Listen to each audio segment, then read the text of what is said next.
மூலிகைகள் என்பது நம்முடைய மூதாதையர்கள் நமக்கு அளித்த நன்கொடை. அவற்றின் பயன்பாடுகளை முறையாக அறிந்து கொண்டு அவற்றை பயன்படுத்தினால் எந்த நோயும் இல்லாமல் பல ஆண்டுகள் வாழலாம் என்கிறார் டாக்டர் கௌதமன் அவர்கள். நிகழ்ச்சியில் அடுத்த பகுதியாக வரவிருப்பது பல்லாண்டு வாழ்ந்திட.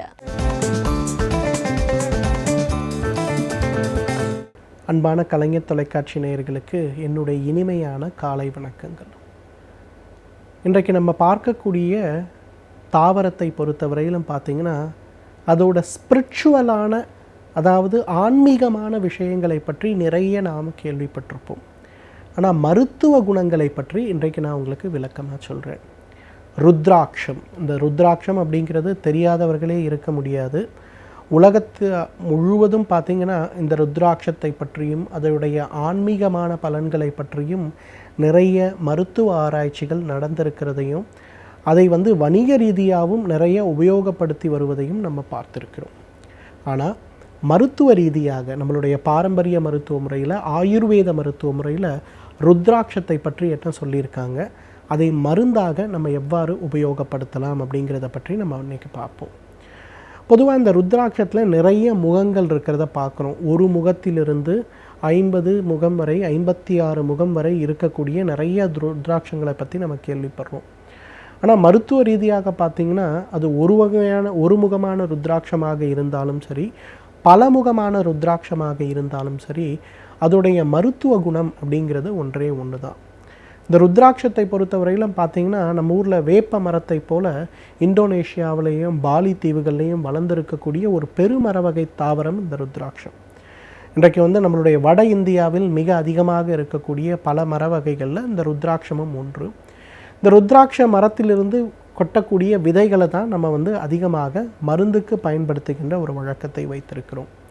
இந்த ருத்ராட்சத்தை பொறுத்தவரையிலும் பார்த்திங்கன்னா இந்த ஆட்டிசம் சம்பந்தப்பட்ட, பேச்சு சம்பந்தப்பட்ட, மூளை வளர்ச்சி சம்பந்தப்பட்ட நோய்களுக்கு நல்ல தீர்வளிக்கக்கூடிய ஒரு மருந்து எதுன்னு கேட்டிங்கன்னா அந்த ருத்ராட்சம் தான். பொதுவாக அந்த காலத்திலே பார்த்திங்கன்னா வேதங்களில், குறிப்பாக ரிக் வேதத்தில் பார்த்திங்கன்னா நல்ல ஸ்பஷ்டமாக வேதங்கள் சொல்வதற்கும் அதே போல் மருந்தாக அதை பயன்படுத்தக்கூடிய சில குறிப்புகள் இருக்கிறத நம்ம பார்க்க முடிகிறது. அதர்வண வேதத்தில் குறிப்பாக ருத்ராட்சத்தை பற்றி நிறைய குறிப்புகள் இருக்கிறத நம்ம பார்க்க முடிகிறது. குறிப்பாக இன்றைக்கு குழந்தைகளுக்கு பார்த்திங்கன்னா ஆட்டிசம் சம்மந்தப்பட்ட, செரிப்ரல் பால்சி சம்மந்தப்பட்ட நிறைய பிரச்சனைகள் இருக்கக்கூடிய குழந்தைகள் வரும்போது அந்த குழந்தைகளுக்கு நம்ம சொல்லக்கூடிய மிக முக்கியமான ஒரு மருத்துவ குறிப்பு ருத்ராட்சத்தை வைத்து என்ன சொல்கிறாங்கன்னா, 5 முகமாக இருக்கக்கூடிய ருத்ராட்சங்களை எடுத்து அதை வெந்நீரில் இட்டு நன்றாக கழுவி விட வேண்டும். பிறகு அந்த ருத்ராட்சத்தை எடுத்து நன்றாக சூரணம் செய்து அதை ஒரு தேக்கரண்டி, அதாவது 3 கிராம் அளவுக்கு ருத்ராட்ச சூரணம், 3 கிராம் அளவுக்கு சுத்தமான உருக்கப்பட்ட பசுவுடைய நெய், அதே போல் 3 கிராம் அளவுக்கு நன்றாக எடுக்கப்பட்ட கொம்பு தேன், இது 3ஐயும் ஒன்றாக கலந்து அந்த குழந்தைக்கு காலையில் எழுந்த உடனேயே இந்த கரைசலை நாக்கு முழுவதும் நன்றாக தடவி விட வேண்டும். ஒரு 10 நிமிடம் கழிக்கும்போது அந்த குழந்தையே நாக்கில் எச்சில் ஊறி ஊறி ஊறி கொஞ்சம் கொஞ்சமாக அந்த ருத்ராட்சத்தை அவங்க உடம்புக்குள்ளே சாப்பிட ஆரம்பிப்பாங்க. இதை ஒரு பழக்கமாக ஒரு 3லிருந்து 6 மாத காலம் செய்து பார்க்கும்போது அந்த குழந்தையுடைய அறிவாற்றல் நன்றாக அதிகரிக்கிறத பார்க்க முடியும். அந்த குழந்தைகளுடைய பேசுகின்ற திறன் நன்றாக அதிகரிக்கிறத பார்க்க முடியும். நிறைய குழந்தைகள் பார்த்திங்கன்னா அவர்களுடைய பேசுகின்ற திறனில் கொஞ்சம் பிரச்சனை இருக்கிறத பார்க்குறோம். இன்றைக்கு ஆட்டிசம் சம்பந்தப்பட்ட குழந்தைகள் ஒரு வார்த்தை பேசுவாங்க, 2 வார்த்தை அல்லது கோர்வையாக ஒரு 3 வார்த்தை பேசுவாங்க.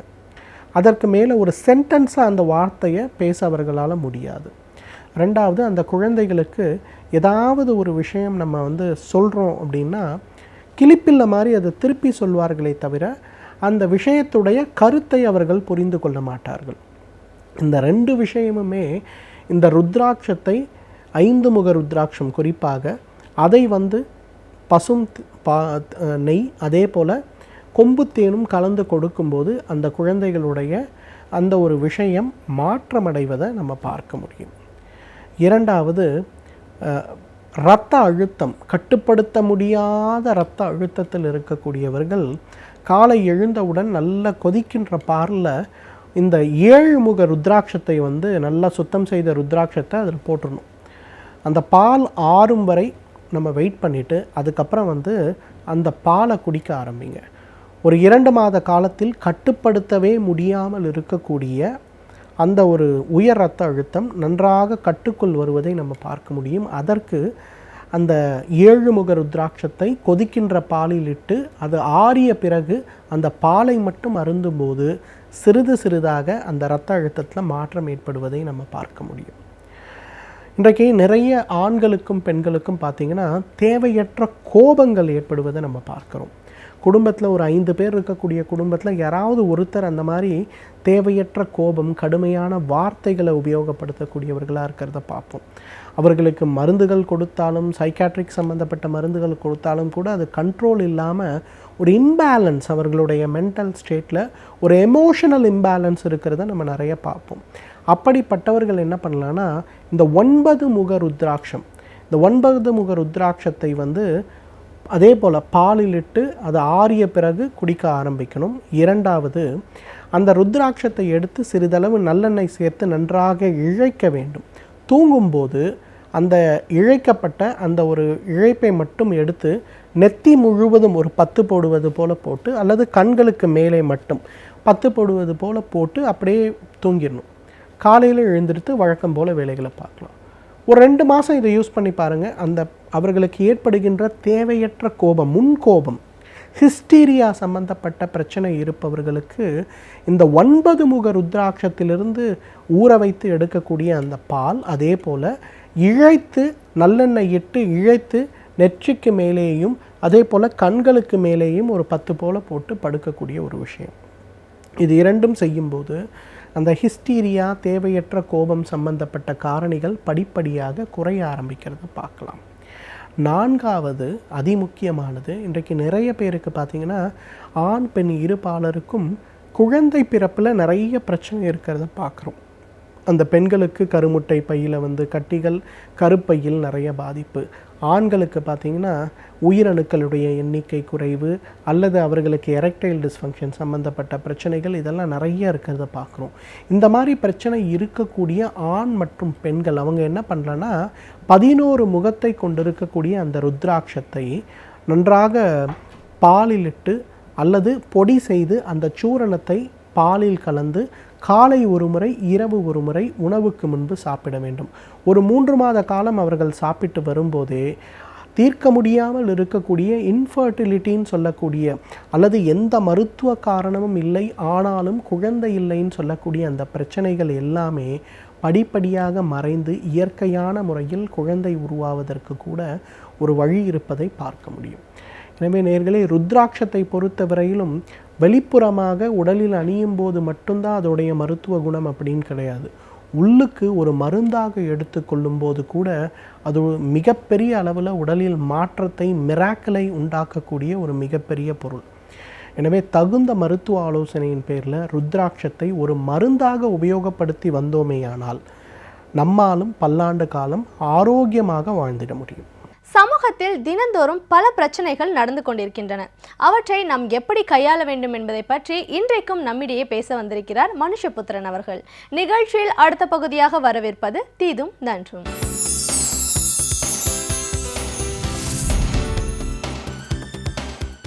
வணக்கம் நண்பர்களே, இன்னும் ஒரு இனிய காலை பொழுதில் தீதும் நன்றும் நிகழ்ச்சியில் உங்களை சந்திப்பதில் மிக்க மகிழ்ச்சி அடைகிறேன். வடகிழக்கு பருவமழை தொடங்கிவிட்டது. மிகவும் எதிர்பார்க்கப்பட்ட ஒரு மழை. இன்னும் சொல்லப்போனால் சென்னை மற்றும் வட மாவட்டங்களில் பொதுவாக குடிநீர் தேவை, விவசாயம் என அனைத்து தேவைகளுக்கும் ஆதாரமாக இருக்கக்கூடியது இந்த வடகிழக்கு பருவமழை தான்.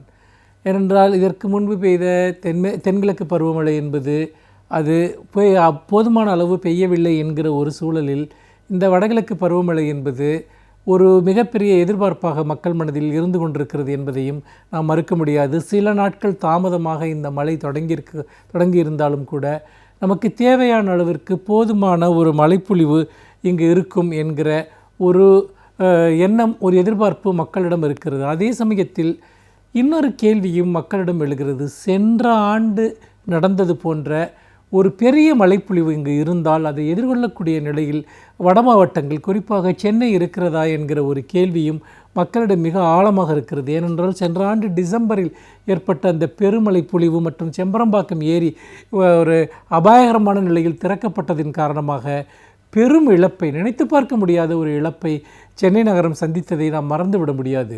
வட மாவட்டங்கள் முழுக்க வெள்ளப்பெருக்கினால் பேரழிவை சந்தித்தன என்பதையும் நாம் மறக்க முடியாது.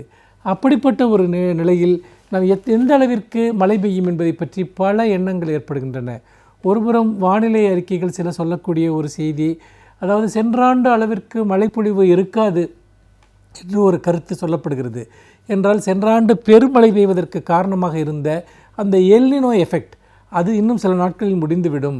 அதற்கு பிறகு நீனினோ எஃபெக்ட் என்று சொல்லக்கூடிய மழையளவை குறைக்கக்கூடிய ஒரு விளைவுதான் வளிமண்டலத்தில் உருவாக வாய்ப்பு இருக்கிறது என்று ஒரு கருத்து இருக்கிறது. அப்படி இப்போ ஒன்று உருவானால் கிட்டத்தட்ட 40% அளவிற்கு மழை குறையக்கூடிய வாய்ப்பு இருக்கிறது என்று சொல்கிறார்கள். ஆனால் பொதுவாக சென்னையை பொறுத்த வரைக்கும் வழக்கமான அளவை விட மழை அளவு குறையாது என்கிற ஒரு கருத்தும் இருக்கிறது. ஆனால் எதிர்பாராமல் ஏற்படக்கூடிய காற்றழுத்த தாழ்வு மண்டலங்கள் அல்லது புயல் போன்ற பல விஷயங்கள் இந்த பருவ காலத்தில் ஏற்படும். அப்படி இருக்கிற போது ஒரு புயல் சின்னம் உருவாகியோ அல்லது அது போன்ற விஷயங்களினால் ஒரு பெரிய மழைப்பொழிவு சென்னையில் ஏற்படுகிற பட்சத்தில் நாம் அதை எதிர்கொள்ளக்கூடிய நிலையில் இருக்கிறோமா என்பதுதான் மிக முக்கியமான கேள்வி. இந்த அச்சம் மக்களிடம் இப்பொழுது தொடர்ந்து ஆட்டி படைத்து கொண்டிருப்பதை நம்மால் பார்க்க முடிகிறது. தொடர்ந்து இதை பற்றிய கேள்விகள் ஊடகங்களில் தொடர்ந்து எழுப்பப்படுகின்றன. எதிர்க்கட்சிகள் தொடர்ந்து அதை பற்றிய கேள்விகளை எழுப்பிக் கொண்டிருக்கின்றன. அப்படி பார்க்கிற போது இந்த சென்னையினுடைய இந்த வெள்ளப்பெருக்கு எதுவும் ஏற்பட்டால் என்ன செய்வது என்கிற கவலை மழை ஆரம்பிக்கிற போதே மக்கள் மனதில் வந்துவிட்டது. இதை எப்படி எதிர்கொள்ளப் போகிறோம்? இந்த இடத்தில் தான் பேரிடர் மேலாண்மை தொடர்பாக நம்முடைய அக்கறைகள் எத்தகையதாக இருக்கின்றன என்பதை பார்க்க வேண்டியிருக்கிறது. ஏனென்றால் பேரிடர் மேலாண்மைக்கான செயல்பாடுகளை முழுமையாக இந்தியாவில் செய்திருக்கக்கூடிய மாநிலங்கள் என்று 8 மாநிலங்கள் தான் சுட்டிக்காட்டப்படுகின்றன. அவற்றில் தமிழ்நாடு இல்லை என்பதை நாம் இங்கே சிஏஜி அந்த குழுவினுடைய அறிக்கையின்படி நாம் வருத்தத்துடன் பதிவு செய்ய வேண்டியிருக்கிறது. ஏனென்றால் நீங்கள் அந்த பேரிடர் மேலாண்மை என்பது 3 விதமான கட்டங்களை கொண்டது. முதலாவதாக பேரிடர் மேலாண்மை என்பது வருமுன் காப்பது. அப்படி வருமுன் காப்பது என்பது ஒரு பெரிய வெள்ளம் வந்தாலோ அல்லது அதை வராமல் தடுப்பது, அப்படி பெரிய அளவிற்கு மழை பொழிந்தால் தண்ணீர் வடிந்து செல்லக்கூடிய வசதிகளை எப்படி செய்வது, நீர் தேங்காமல் பார்த்துக்கொள்வது, ஏரி குளங்களை எப்படி பராமரிப்பது, இப்படி பல விஷயங்கள் அதற்கு பின்னால் இருக்கின்றன.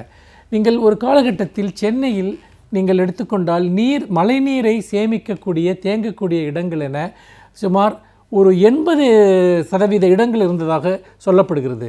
ஆனால் இன்றைக்கு அவை 15% இடங்களாக சுருங்கிவிட்டன. அதற்கு மிக முக்கியமான காரணம் நிறைய குளங்கள், ஏரிகள் தூர்க்கப்பட்டு அவை வீட்டு மனைகளாகவோ அல்லது தனியார் கட்டுமானங்களாகவோ அவை மாறிவிட்டதனுடைய ஒரு விளைவாக இன்றைக்கு நீர் தேங்கக்கூடிய மழை தண்ணீரை சேமிக்கக்கூடிய இடங்கள் வெகுவாக இங்கே குறைந்து போய்விட்டன. இது ஒரு பிரச்சனை. இன்னொரு மிக முக்கியமான ஒரு பிரச்சனை என்பது, அப்படி ஒரு மழைப்பொழிவு ஏற்பட்டால் அந்த தண்ணீர் வழிந்தோடக்கூடிய அந்த பாதைகள் அவை செப்பனிடப்படவில்லை, மேம்படுத்தப்படவில்லை என்கிற ஒரு விஷயமும் தொடர்ந்து சொல்லப்படுகிறது. சென்ற ஆண்டு மழைக்கு பிறகும் கூட நாம் அதிலிருந்து எந்த பாடமும் கற்றுக்கொள்ளவில்லை என்பதைத்தான் சமீபத்தில் வரக்கூடிய எல்லா செய்திகளும் காட்டுகின்றன. ஆக்கிரமிப்புகள் அகற்றப்படவில்லை, குளங்கள், ஏரிகள் தூர்வாரப்படவில்லை என்பதெல்லாம் தொடர்ந்து சுட்டி காட்டப்படுகின்றன. இது ஒரு புறமாக வருமுன் காப்போம் என்கிற விஷயத்திலும் தமிழகம் தோல்வியடைந்து விட்டது. சரி, வருகிற போது என்ன செய்வது? திடீரென ஒரு வெள்ளப்பெருக்கு ஏற்படுகிறது, ஒரு புயல் ஏற்படுகிறது, ஒரு பெருமழை ஏற்படுகிறது. அப்பொழுது என்ன செய்வது என்கிற ஒரு கேள்வி எழுகிறது. அப்பொழுது உயிர் இழப்புகளை குறைப்பது அல்லது மீட்பு நடவடிக்கைகளை துரிதமாக செய்வது, இதற்காக தனிப்பட்ட பயிற்சி அளிக்கப்பட்ட குழுக்கள் இருப்பது மிகவும் அவசியம். இந்த பேரிடர் மேலாண்மையை ஏற்கனவே சிறப்பாக செயல்பட்டு வரக்கூடிய மாநிலங்களில் சுமார் 800 to 1000 தனிப்பட்ட வீரர்கள் இதற்காக பயிற்சி அளிக்கப்பட்டு எப்பொழுதும் தயார் நிலையில் இருக்கிறார்கள். ஒரு மாநிலத்தில் அல்லது ஒரு இடத்தில் பூகம்பம் வரலாம், வெள்ளம் வரலாம், வேறு பல விஷயங்கள், இயற்கை பேரிடர்கள் ஏற்படலாம். அப்படி ஏற்படுகிற போது அவர்கள் அதற்கான தொழில்நுட்ப பயிற்சியுடன் அதற்கான உபகரணங்களுடன் அவர்கள் செயல்படக்கூடியவர்களாக இருக்க வேண்டும். சாதாரணமாக தீயணைப்பு வீரர்களை வைத்துக்கொண்டு அதையெல்லாம் செய்துவிடலாம், அல்லது வேறு பல காவல்துறையினரை வைத்துக்கொண்டு அதையெல்லாம் செய்துவிடலாம் என்று சொன்னால் அது அறியாமை. ஏனென்றால் சென்ற ஆண்டு வெள்ளம் வந்தபோது நாம் இந்த பிரச்சனையை சந்தித்தோம். பல சமயங்களில் அதிகாரிகளுக்கோ அல்லது காவல்துறையினருக்கோ எப்படி மீட்பு நடவடிக்கைகளில் ஈடுபடுவது என்று கூட தெரியவில்லை. அவர்களை குறை சொல்லியும் பயனில்லை. ஏனென்று கேட்டால் அவர்களுக்கு அதற்கான பயிற்சி இல்லை.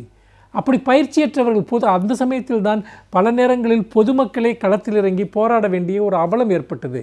இந்த நிலையில் பேரிடர் மேலாண்மைக்கு தனிப்பட்ட படையினரை உருவாக்குவது மட்டுமல்ல, சிறப்பு பயிற்சி பெற்றவர்களை உருவாக்குவது மட்டுமல்ல, நீங்கள் தன்னார்வ தொண்டர்களையும் உருவாக்கி அதுபோன்ற குழுக்களை உருவாக்கி பயிற்சி அளிக்க வேண்டும். அப்பொழுதுதான் அவர்கள் நெருக்கடியான காலகட்டங்களில் அதற்கான ஒரு முயற்சிகளில் அவர்கள் ஈடுபடுவார்கள். அதிலும் நாம் தோல்வியடைந்து விட்டோம். அதே போல் வந்தபின் என்ன செய்வது என்பது, அப்படி வந்தபின் என்ன செய்வது என்று பார்க்கிற போது நிவாரண நடவடிக்கைகள், மறு கட்டுமானங்கள், அழிந்த விஷயங்களை எப்படி மீண்டும் விரைவாக உருவாக்குவது என்பது, அதிலும் எந்தவிதமான தொலைநோக்கு திட்டமும் நமக்கு இல்லை என்பதை சென்ற ஆண்டு வெள்ளத்திற்கு பிறகு நாம் எதுவுமே இங்கு செய்யவில்லை என்பதை பார்க்க முடிகிறது. தமிழ்நாட்டை கடந்த சில வருடங்கள், கடந்த 10-15 வருடங்களில் உலுக்கிய 3 விஷயங்களை நாம் குறிப்பிடலாம். ஒன்று சுனாமி வந்தபோது தான் பேரிடர் மேலாண்மையினுடைய முக்கியத்துவம் உணரப்பட்டது. ஆனால் எத்தனை கடலோர மாவட்டங்களில் மீட்பு கருவிகள், உபகரணங்கள் இன்றைக்கு பயன்படுத்தக்கூடிய அளவில் இருக்கின்றன, பயிற்சி பெற்ற வீரர்கள் இருக்கிறார்கள் என்பதை நாம் நினைத்து பார்க்க வேண்டும். எப்பொழுதும் சுனாமி வந்தால் திரும்பவும் வராது என்று நமக்கு ஒரு பைத்தியக்காரத்தனமான நம்பிக்கை நம்மை ஆக்கிரமித்து கொண்டிருக்கிறது. அதே போல் திரும்பவும் வெள்ளம் வராது என்று நம்புகிறோம். நாம் இந்த மாநிலத்தில் ஒரு பூகம்பம் வராது என்பதற்கு ஏதாவது உத்தரவாதம் இருக்கிறதா? பூகம்பம் வெகுவாக தாக்கக்கூடிய அபாயமுள்ள இடங்களில் ஒன்றாக சென்னை நகரம் இருக்கிறது. அப்படி இருக்கிற போது நாம் பேரிடர் மேலாண்மையை பற்றி எந்த கவலையும் படாமல் இந்த பருவமழை காலத்திலும் கையை கட்டிக்கொண்டு வேடிக்கை பார்க்கிறோம் என்பது மக்களை தொடர்ந்து அழிவு பாதைக்கு இட்டுச் செல்லக்கூடிய ஒரு விஷயம் என்பதில் எந்த சந்தேகமும் இல்லை.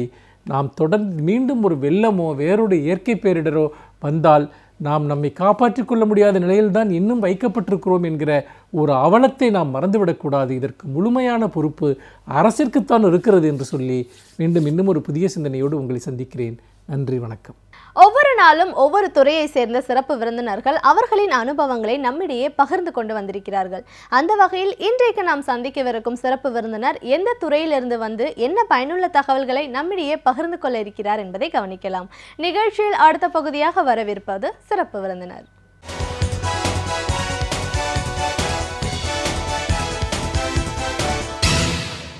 வணக்கம் நேயர்களே, விடியலை வா நிகழ்ச்சியின் சிறப்பு விருந்தினருக்கான நேரம் இது. இன்றைய சிறப்பு விருந்தினர் அம்பத்தூர் ஆவண எழுத்தர் உதவியாளர்கள் சங்கத்தின் தலைவர் திரு சங்கர். ஆவணம் அப்படின்னு நம்ம சொல்கிறோம், பத்திரப்பதிவு அப்படின்னு சொல்லும்போது எந்த ஒரு இடமும் நம்ம வாங்கணுன்னாலும் விற்கணுன்னாலும் பத்திரப்பதிவு அப்படிங்கிறது ரொம்ப ஒரு முக்கியமானது. இது சார்ந்த பணியில் பல பேர் இருக்காங்க. ஆனால் இன்னைக்கு ஒரு கோர்ட் உத்தரவுனால இந்த முழுமையான இந்த துறையே பாதிக்கக்கூடிய ஒரு பெரிய சூழல் ஏற்பட்டிருக்கு அப்படின்னு சொல்லிட்டு இருக்காரு. இது சார்ந்த பல விஷயங்களை இன்னைக்கு நம்ம அவர்கிட்ட கேட்டு தெரிஞ்சுக்கலாம். வணக்கம் சார். வணக்கம் மேடம். அம்பத்தூர் ஆவண எழுத்தர் உதவியாளர்கள் சங்கத்தோட தலைவர் அப்படிங்கிற முறையில் முதல்ல எங்கள் நிகழ்ச்சிக்கு உங்களை நாங்கள் வரவேற்கிறோம் சார். ரொம்ப நன்றி. இது ஆவணம் அப்படி ஒரு டாக்குமெண்டேஷன் அப்படின்றது ரொம்ப ரொம்ப ஒரு முக்கியமான ஒரு ப்ராசஸ்ன்னு நம்ம சொல்லுவோம். ஒரு இடம் வாங்கணும் விற்கணும் அப்படின்னாலும் அதில் பத்திரப்பதிவு ஒரு முக்கியமான ஒரு பங்கு வகிக்குது. எந்த இடத்த வாங்கினாலும் அந்த இடத்த பற்றின ஒரு புரிதல் பொதுமக்களுக்கு தேவையாக இருக்குது.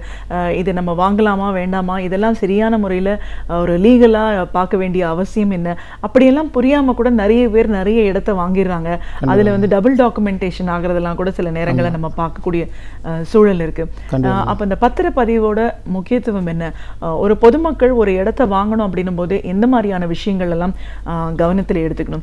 இன்னைக்கு இப்போ சமீபத்திய கோர்ட் உத்தரவு படி அங்கீகரிக்கப்படாத இடமா இருந்தாலும் சரி வீடாக இருந்தாலும் சரி அதற்கு வந்து ரெஜிஸ்ட்ரேஷன் பத்திரப்பதிவு பண்ணக்கூடாதுன்ற ஒரு தடை சொல்லியிருக்காங்க. இந்த உத்தரவுனால ஒரு பாதிப்பு அப்படின்னு பார்த்தீங்கன்னா இந்த துறை சார்ந்த பல அமைப்புகள், ஒரு கூட்டமைப்பே இருக்கு, பல பேர் அதில் பணியாற்றிட்டு இருக்காங்க. அந்த துறையே ஸ்தம்பிக்கக்கூடிய ஒரு நிலை அப்படின்றீங்க.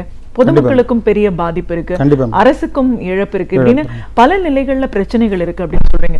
ஸோ இந்த பிரச்சனை என்ன, இதற்கான தீர்வு என்ன, பொதுமக்கள் இது முதல்ல எந்த மாதிரியான விஷயத்தை பத்தின ஒரு புரிதலோடு இடத்தை வாங்க வேண்டிய சூழல் இன்னைக்கு இருக்கும், இப்படி நிறைய விஷயங்களை எங்க நேர்களோட இன்னைக்கு நீங்க முழுமையா பகிர்ந்துக்கணும். முதல்ல ஒரு சாதாரண மனிதர் ஒரு இடமோ நிலமோ வீடோ வாங்கணும் அப்படின்னு நினைக்கிறவங்க எந்த விஷயத்தெல்லாம் கவனத்தில் எடுத்துக்கணும், என்னெல்லாம் நம்ம முதல்ல பார்க்க வேண்டிய அவசியம் இருக்கு? ஒரு பொது மனிதர்கள் ஒரு இடத்த வாங்கும்போது அந்த லேஅவுட் போடுறவங்களுடைய நல்லிடத்தை முதல்ல மெயின் பண்ணணும். அவன் நல்லவங்களாக கட்டலான்னு 4 பக்கம் விசாரிச்சுட்டு அதுக்கப்புறம் அந்த இடம் கரெக்டான இடமா பார்க்கணும். அதுக்கு வந்து அவங்க டாக்குமெண்ட்ஸ்லாம் கொடுப்பாங்க மேடம். அவர் வந்து பவர் பட்டாணி வாங்கியிருக்காரா இல்லை கிரைய பத்திரம் வாங்கி பத்திரம் செஞ்சுருக்காரா அப்படின்றது அவர் பேரில் உறுதி பண்ணிக்கணும் மேடம். அதுக்கப்புறம் நம்ம அவர்கிட்ட போய் பேசும்போது தெரியும் இவங்களுடைய நிலவரங்கள் எப்படி, அந்த தொழில் சார்ந்தவர் கரெக்டாக பண்ணுறாரா அப்படின்றது தெரியும். அதுக்கப்புறம் நம்ம பேசிவிட்டு சார் உங்களுடைய டாக்குமெண்ட்ஸு கொடுங்க, லீகல் நாங்கள் பார்க்கணும் அப்படின்னு சொல்லிவிட்டு அதை வாங்கலாம். வாங்கிட்டு ஒரு செட்டு கொடுப்பாங்க மேடம். அதை வாங்கி அவர்கள் வந்து முதல்ல டாக்குமெண்ட் ரைட்டர்ஸ்கிட்டையும் செக் பண்ணலாம், வழக்கறிஞர்கிட்டையும் செக் பண்ணி ஒவ்வொரு லீகல் கரெக்டாக இருக்கா, நம்ம வாங்கி வச்சுருக்கிற லேஅவுட்காருடைய பத்திரம் கரெக்டாக இருக்கா, அதுக்கு முன் பத்திரம் தாய் பத்திரம் கரெக்டாக இருக்கா, அவங்களுடைய பூர்வீகம் எல்லாமே அந்த ஊரில் கிராமத்தில் சார்ந்தவங்களாக இருப்பாங்க மேடம். அதை விசாரணை பண்ணி இவர்கள் வந்து எல்லாம் கரெக்டாக செய்திருந்தால் அந்த இடத்த அவங்க லீகல் பார்த்துட்டு வாங்கலாம் மேடம். ஓகே, அப்படி வாங்கலாம். அப்படிங்கிற பட்சத்தில் இப்போ வந்து ஒரு கோர்ட் உத்தரவு சொல்லுது, இந்த மாதிரி அங்கீகரிக்கப்பட்ட இடமா இருந்தாலோ வீடா இருந்தாலோ மட்டும்தான் பத்திரப்பதிவு பண்ணணும் அப்படின்னு சொல்லுவாங்க. இந்த அங்கீகரிக்கப்படாம நிறைய இடங்கள் வீடுகள் முன்னாடி இருக்கா, எது நடைமுறையில் இருந்துட்டு இருந்துச்சு இவ்வளோ நாளா?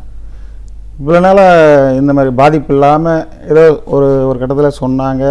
அதே தொடர்ந்து இந்த அங்கீகரிக்கப்படாத வீட்டு மனைகள் வந்து தொடர்ந்து பதிவு செய்யப்பட்டு இருந்தது. அரசாங்கம் பதிவு செய்யும் போது மக்கள் அதை செய்தான் செய்வோம். அது இல்லாமல் வந்து தமிழகத்தில் பார்த்திங்கன்னா மேடம் 10% ஒரு வசதி படைத்தவர்கள், இன்னொரு 10% அரசாங்க ஊழியர்கள். இவர்களால் மட்டும்தான் அந்த சிஎம்டிஓ டிடிசிபி அப்ரூவ்டு பிளாட்டுகளை விலை கொடுத்து வாங்க முடியும். அவர்களுக்கு லோன் எலிஜிபிள் உண்டு, அரசு ஊழியர்களை அவங்களுக்கு கொடுப்பாங்க. ஆனால் சாதாரண மக்கள் வந்து அதுபோல் ஒரு விலை உயர்வான இடத்த வாங்க முடியாது. அவர்களுக்கு வந்து ரியல் எஸ்டேட் துறை சார்ந்தவர்கள் இந்த மாதிரி பிளாட் இருக்குது, ஒரு 1/4 கிரவுண்டு ஒரு 1.5 லட்ச ரூபாய்க்கு கொடுக்குறேன் அப்படின்னு சொன்னால் கூட அந்த 1.5 லட்ச ரூபாய்க்கு எங்களால் முடியாதுங்க உடனே கட்ட, அது மாத தவணையில் கொடுக்குறீங்களா அப்படின்னு கேள்வி அவங்க பார்க்குறாங்க. பிஸ்னஸ் பாதிக்குது, சரி மாத தவணை கொடுக்குறோங்க அப்படின்னு மாதம் ஒரு 2000 ரூபாய் 3000 ரூபாய் கட்டுறாங்க மேடம். அதை கட்டி அதுக்கப்புறம் பதிவு செய்யறதுக்கு வந்து அவங்க பேரில் அவங்க பதிவு செஞ்சுக்கிறாங்க மேடம். இப்படி அது அங்கீகரிக்கப்பட்டால் டிடிசி அப்ரூவ் பண்ணால் லேண்டுக்காருக்கு ஃபுல் கேஸ்ட் கொடுத்துட்டு ரிஜிஸ்டர் பண்ணணும் மேடம் இவர் பேரில் முதல்ல. அது ஒரு 6 மாதம் லீகல் பார்த்து முடித்து பணம் கொடுத்து வாங்குறதுக்கு ஒரு ஃபுல் அமௌண்ட் கொடுக்கணும் மேடம். அது பெரிய சுமை ரியல் எஸ்டேட்டுக்காரு, ஏன்னா அது விலை அதிகமாக. அதேமாரி டிடிசிபி அப்ரூவ் சிஎம்டி அப்ரூவ் போனால் அவர்கள் 1 வருஷம் காலம் கடத்திடுறாங்க மேடம். அதுக்கு அமௌண்ட்டு கட்டிட்டு எக்ஸ்ட்ரா அதுக்கு வேறு செலவுகள்லாம் பண்ணி அவர் கொண்டு வரத்துக்குள்ளே அது 2 வருஷம் ஆகிடுது மேடம். அப்புறம் லேஅவுட் போட்டு விற்கணும்னு சொல்ல அது ஒரு வருஷம் ஆகிடும் மேடம். இப்படி 3 ஆண்டுகள் ஒரு லேஅவுட்டை விற்பனை செய்வதற்கு அவர்கள் லேஅவுட் துறையினர் இருக்குது மேடம். அந்த அடிப்படையில் பொதுமக்கள் வாங்க வரும்போது இந்த 3 இடத்துல அவர் பண்ணுற செலவுகள் கொடுத்த முதலீடுகள் வட்டியெல்லாம் பார்த்தா அதிகமாகிடும் மேடம். அப்போது 1.5 லட்ச ரூபாய் ஒரு 1/4 கிராண்டு கொடுக்குறது 6 லட்ச ரூபாய்க்கு வந்துடும். அது சாமானிய மக்களால் அது சாத்தியமில்லை. அதனால தான் அதை நாடி விட்டுட்டு இதுக்கு வராங்க. அண்ணாப்படம் இருந்தால் கூட பரவாயில்ல சார், ஒரு மெட்ராஸ் சென்னையில் ஒரு வீடு கட்டிக்கணும், ஒரு 1/4 கிராண்டு என்கிட்ட இருக்குது, ஒரு 50,000 இருக்குது, மீதி அப்பப்போ தரேன் சார், மாத தவணை எதனா கொடுங்க சார் அப்படின்னு சொல்லி தான் அதை வாங்கி பதிவு செய்கிறாங்க மேடம். இதுதான் நடுத்தர அதாவது தமிழகம் வந்து பெரிய வல்லரசு நாடு கிடையாது மேடம் இந்தியா. அதில் தமிழகம் வந்து ஒரு சாதாரண மக்கள் வாழ்கிற பூமி தான் இது. அதை அவங்களால முடிஞ்சது தான் அவங்க செஞ்சுக்க முடியும். அரசாங்கம் இதுக்கு வழி செஞ்சு அவங்களுக்கும் ஒரு எளிய முறையில் ஒரு அங்கீகரிக்கப்படுறது கொடுத்தாங்கன்னா அந்த மக்களும் காப்பாற்றப்படுவார்கள், அரசாங்கத்துக்கும் நல்ல மாதிரி போகும். இதுபோல் கோர்ட்டு வழக்கெல்லாம் இருக்காது மேடம். எத்தனை சதவீதம் மக்கள் வந்து இந்த மாதிரியான அன்அப்ரூவ்டு 80% வாங்குறாங்க? 80% மக்கள் மேடம். 80% மக்கள் இதுதான் தேடி வராங்க. அது டிடிசிபி அப்படி இருக்கு மேடம். அதை வாங்கிக்கன்னு ஒரு தொழிலாளி சொன்னால் விலை அதிகமாக இருக்குது சார், அது எங்களால் முடியாது அந்த ரேட்டுக்கு அப்படின்னு சொல்கிறாங்க. நாங்கள் கூலி வேலை செய்கிறவங்க மெட்ராஸில் வந்து பார்த்திங்கன்னா மேக்சிமம் வந்து அதிகப்படியான கூலி தொழிலாளி தான் மேடம். அவர்களுக்கு ஒரு தங்க இடம் அதுதான் மேடம். இப்போ இந்த மாதிரியான அப்ரூவல் இல்லாமல் வாங்கின இடங்கள்லாம் இதுக்கு முன்னாடி பதிவு பண்ணப்பட்டிருக்கா? கண்டிப்பாக மேடம் பதிவு செஞ்சுருக்காங்க. இன்னைக்கு அதாவது 9/9/2016 வரைக்கும் பதிவு செய்யப்பட்டிருக்கு. இந்த தடை உத்தரவு வந்த பிறகு தான் அவங்க பதிவு வாயில் மூலியமாக சொல்லி பதிவுத்துறை தலைவர் மூலியமாக சொல்லி நிறுத்திட்டாங்க. ஃப்ரைடே நாத்தியம் வந்து அதுக்குள்ளே 9/9/12 போட்டோடனே 12 ரிஜிஸ்டர் ஆஃபீஸ் போய் பத்திரம் அடிச்சதுமே கொடுத்த உடனே பதிவு செய்ய மாட்டோம். அதிர்ச்சி ஆகிட்டாங்க மேடம் பொதுமக்கள். தமிழகம் முதல் ஃபுல்லாக மக்கள் பாதிக்கப்பட்டாங்க. இப்போ இந்த டாக்குமெண்டேஷன் அப்படின்றதுக்கு வருவோம் சார். இந்த டாக்குமெண்ட் ரைட்டர்ஸ்லாம் ரெஜிஸ்டர் ஆஃபீஸ்லேயே இருப்பாங்க. அவங்க தான் வந்து அதுக்கு ஒரு ஃபார்மேட் இருக்குது, இந்த மாதிரியான இதெல்லாம் ஒரு பத்திரப்பதிவு அப்படின்றாங்க.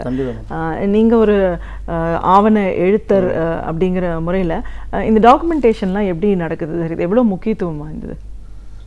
இது மேடம் டாக்குமெண்ட் ரைட்டர்ன்றவர் அரசாங்கத்தால் அங்கீகரிக்கப்பட்டவர் தான். அவர் இப்போ லைசன்ஸ் வாங்கி தான் வச்சு அவங்க தொழில் பண்ணுறாங்க மேடம். அதுக்கு ஒரு குறிப்பிட்ட நிர்ணயம் பண்ணியிருக்காங்க, இவ்வளோ காசு வாங்கி தொழில் செய்யலான்ற. அவர்கள் வந்து ஒரு ஒன்றுமே தெரியாத ஒரு பொதுமக்கள் வந்து இந்த மாதிரி ஒரு இடம் வாங்க போகிறோம், இந்த பேப்பர் பாருங்கள் சார்னு அதில் குறைபாடான பேப்பர்கள் கொடுப்பாங்க. அதை கரெக்டாக நாங்கள் வந்து இந்த தொழில் சார்ந்தவங்க கரெக்டாக பார்த்து இன்னொன்று பேப்பர் வேணுங்க, இதுக்கு முன்னாடி முன் பத்திரம் தாய் பத்திரம் இல்லை, அதை வாங்கினு வாங்க பார்ட்டிக்கிட்ட. அதே மாதிரி ஈசி போட்டு பாருங்கள், வில்லங்க சான்று இது வந்து கரெக்டாக இருக்கா, அவங்க பேரில் கொடுத்தவங்க பேரில் இருக்கா, அதே மாதிரி பிளான்லாம் கரெக்டாக வச்சுருக்காங்களா, டாக்குமெண்ட்ஸ் எல்லாம் ஃபுல்லாக இது பண்ணி காமிச்ச உடனே அவங்களுக்கு நாங்கள் சொல்லுவோம் மேடம், அந்த டாக்குமெண்ட் ரைட்டர் சொல்லுவோம். அப்போ அவங்களுக்கு எழுதி கொடுத்துருவோம், இது பிரகாரம் நீங்கள் கேட்டு வாங்கினவாங்க அப்படின்னா அவங்க அதுக்கு பிரகாரம் போய்ட்டு அந்த பார்ட்டிகிட்ட கேட்டு அவங்க எல்லாம் இருக்கிற பேப்பர்லாம் கலெக்ட் பண்ணின்னு வருவாங்க மேடம். அதுக்கப்புறம் ரிஜிஸ்டர் பண்ணுறதுக்கு எவ்வளோ ஸ்டாம்ப் டியூட்டி இன்னும் விலை நிர்ணயம் வச்சுருக்காங்க. அது அரசாங்கத்தில் மதிப்பீடு இருக்குது மேடம். அது ஒரு 100 ரூபா 200 ரூபா அப்படின்னு இருக்கும். அந்த 200 ரூபாய்க்கு ஸ்கொயர் ஃபீட்டுன்னு போட்டால் ஒரு 1/4 கிரவுண்டுக்கு எவ்வளோ ஸ்கொயர் ஃபீட்டு அப்படின்னு கணக்கு போட்டு கொடுத்து ரிஜிஸ்ட்ரேஷனுக்கு அவங்களுக்கு சொல்லிவிடுமா. அவங்களுக்கு எல்லா வேலையும் அந்த ஆவணத்திற்குள்ள சௌகரியமாக சொல்லி செஞ்சு கொடுத்துருவோம். நம்ம குடும்பத்தார் மாதிரி அவங்களுக்கு செஞ்சு கொடுக்குறோம் மேடம். அந்த மாதிரி பண்ணி கொடுக்குறோம். அவங்களுக்கு எல்லா வேலையும் முடிஞ்சிடும் மேடம். பணத்தை கட்டி ஃபீஸ் கட்டி அரசாங்கத்தில் 7% ஸ்டாம்ப் டியூட்டியும் 1% ஃபீஸை கட்டினா போதும் மேடம், அவங்களை பதிவு செஞ்சிடலாம். இந்த துறையில் வந்து இன்னும் பல அமைப்புகள் இருக்குது, இதில் உதவியாளர்களும் ஒருங்கிணைஞ்சிருக்காங்க, ரைட்டர்ஸும் இருக்காங்க அப்படின்னுங்க. இந்த கூட்டமைப்பு அப்படிங்கிறது எப்படி செயல்படுது சார்? இது எதெல்லாம் இதில் அங்கத்தினராக இருக்காங்க? இதோடைய கூட்டமைப்பு மேடம் ஐரா என்ற ஒரு கூட்டமைப்பு வச்சுருக்கோம். அதில் வந்து அகில இந்திய ரியல் எஸ்டேட் வர்த்தகர்கள் தொழிலாளர்கள் சங்க அமைப்பு செயல்படுது மேடம். அதில் வந்து வேசை கிருஷ்ணா அவர்கள் தலைமையில், அன்னை சரண் அவர்கள் தலைமையில் இந்த சங்கம் சிறப்பாக நடைபெற்று கொண்டிருக்கோம். இதோடு சேர்ந்து இந்த தடை செய்யப்பட்டதுக்கு நாங்கள் எல்லாம் வந்து அரசாங்கத்துக்கு பாதிக்கப்பட்டிருக்கிறோம். பொதுமக்களும் பாதிக்கப்பட்டிருக்கார்கள், தொழில் சார்ந்தவர்களும் பாதிக்கப்பட்டிருக்கார்கள், அரசு டிபார்ட்மெண்ட்ஸ் பதிவுத்துறையும் பாதிக்கப்பட்டிருக்கு மேடம். எல்லாரும் அதை வந்து எப்படி எடுத்து செல்றதுன்னு சொல்லும்போது அப்போது போராட்டங்கள் வாயிலாக தான் நம்ம அதை எடுத்து செல்ல முடியும் அப்படின்னு சொல்லிட்டு அன்னை சரண் வேசர் கிருஷ்ணா அவர்கள் தலைமையில் சென்ற மாதமே 20ஆம் தேதி மேடம் 20/9/2016 சேப்பாக்கத்தில் ஒரு 2 ஹவர் ஒரு போராட்டம் ஒன்று நடத்தணும் மேடம். இதை வந்து அரசாங்க கவனத்திற்கு கொண்டு போகணும். எங்களுடைய மக்கள் பாதிக்கப்பட்டிருக்கோம், பொதுமக்களும் நாங்கள் தொழில் சார்ந்தவங்களும் ஒரு போராட்டம் பண்ணி இந்த மாதிரி இது வந்து இந்த வரமுறையை வந்து ஒரு ரிலீஸ், அதாவது என்ன செய்யணும்னு சொன்னால் ஒரு தளர்த்து அதுக்கு உள்ள என்னென்ன நடைமுறைக்கு சாத்தியங்கள் இருக்குதோ பொதுமக்கள் பாதிக்காதவர்களுக்கு அரசாங்கத்துக்கும் எந்த நீதிமன்ற உத்தரவும் சரி பண்ணணும். இது நடைமுறையில் இப்படிலாம் பேசி என்ன செய்ய முடியுமோ அதை அரசாங்கம் செய்யணும் அப்படின்னு நாங்கள் வேண்டுகோள் வச்சு அந்த கோரிக்கை வச்சு அந்த போராட்டம் நடத்தணும் மேடம். அது சக்ஸஸ் ஆச்சு. அதனுடைய கூட்டமைப்பு இன்னொரு தலைவர் இருக்கார், VN கண்ணன் அவர்கள் வந்து அவரும் 22ஆம் தேதி டி நகரில் ஒரு போராட்டம் அறிவிச்சார் மேடம். அதில் நாங்கள் எல்லாம் திரளான மக்கள்லாம் கலந்து கொண்டு அந்த போராட்டமும் இதே அரசாங்கத்தை வலியுறுத்தி வந்து அந்த நீதிமன்ற உத்தரவுக்கு பதில் சொல்லுங்கள், பதில் சொன்னால் மக்கள்லாம் காப்பாற்றப்படுவார்கள் அப்படின்ற ஒரு தொழிலாளிகளும் காப்பாற்றப்படுவார்கள், அரசாங்கத்துக்கும் ஒரு இழப்பீடு இல்லாமல் சரி கட்டப்படும் அப்படின்னு சொல்லி அது போராட்டம் பண்ண மேடம். அதுக்கு அடுத்த கட்டமாகவும் சில போராட்டங்கள் நடந்திருக்கு மேடம். 21ஆம் தேதி 1/10/2016 இந்த தீர்ப்பு இது விசாரணைக்கு வந்தது மேடம். அந்த விசாரணை எதிர்பார்த்தோம், அது விசாரணை தள்ளி போச்சு. இந்த 16க்கு போட்டிருக்காங்க. இப்போது பொதுவாக நீதிமன்றம் வந்து இப்படிப்பட்ட ஒரு முடிவை வந்து இவ்வளோ அவசரமாக இவ்வளோ உறுதியாக எடுக்கிறதுக்கான ஒரு சூழல் ஏன் ஏற்பட்டுச்சு? அது அவங்கள தான் மேடம் இல்ல, அரசு அங்கீகரிக்கப்படாத இடங்களை வாங்கக்கூடாது, வாங்கினா அதை ரெஜிஸ்டர் பண்ண மாட்டோம் அப்படிங்கிறது வந்து இப்போ இல்லை, இதுக்கு முன்னாடியும் வலியுறுத்தி சொல்லியிருக்காங்க. ஒரு 5 ஆண்டு 10 ஆண்டு இடைவெளியில் ஒவ்வொரு வாட்டியும் இதை நம்ம வலியுறுத்தி சொல்லிட்டு இருக்கிறது தான் இருக்கு. ஆனால் அதை மீறி இது எப்படி செயல்பட்டு இருந்துச்சு, இப்போ ஒரே அடியாக இதை மறுக்கிறதுக்கான காரணம் என்னவா இருக்கும்? அது வந்து மேடம், இப்போ இது பெருளவு தமிழக மக்கள் பாதிக்கப்படுவாங்கன்ற ஒரு சூழ்நிலை அரசாங்க அமைப்புகள் சார்ந்தவங்க இதை அப்படியே நடைமுறையில் அப்படியே விட்டுட்டாங்க. சரி, பதிவு பண்ணிக்கலாம். அதாவது அந்தந்த ஏரியா தகுந்த மாதிரி கிராமப்புறங்களில் ஒரு 5 ரூபா ஸ்கொயர் ஃபீட்டு அது மாதிரி கொடுத்துட்டு ஒரு அங்கீகாரம் வாங்கிக்கலாம் அப்படின்னு ஒரு சொன்னாங்க மேடம். அதே மாதிரி டிடிசிபி அப்படிக்கும் நீங்கள் வந்து பதிவு பண்ணி அந்த அனுமதியும் வாங்கிக்கோங்க அப்படின்னு சொல்லி அதை அப்படியே விட்டாங்க மேடம்.